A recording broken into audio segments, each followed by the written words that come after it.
Why is commercial property valuation so easily over or undervalued? How can we value it accurately? Actually, the principle of commercial property valuation is quite simple. For example, for leased commercial property, the common method is the income capitalization approach.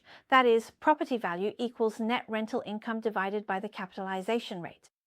For instance, if a shop's annual net rent is 100,000 and the market cap rate is 5%, its value is roughly 100,000 divided by 5%, which is 2 million. This doesn't seem hard, right? But here's the question. Can we just use the property's current rent for the valuation?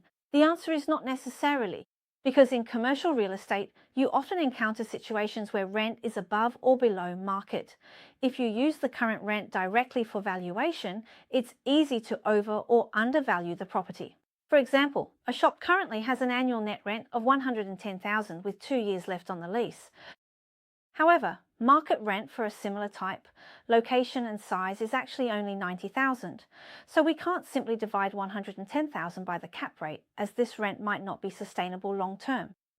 After the lease expires, the rent will likely return to market levels, which is 90,000.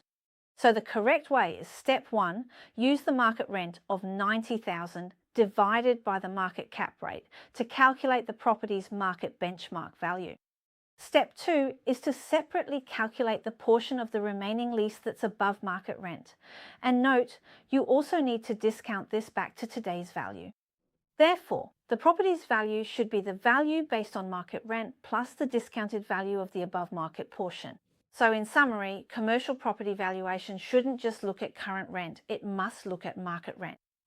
If current rent is above market, discount the excess portion and add it back. If it's below market rent, discount the difference and then subtract it.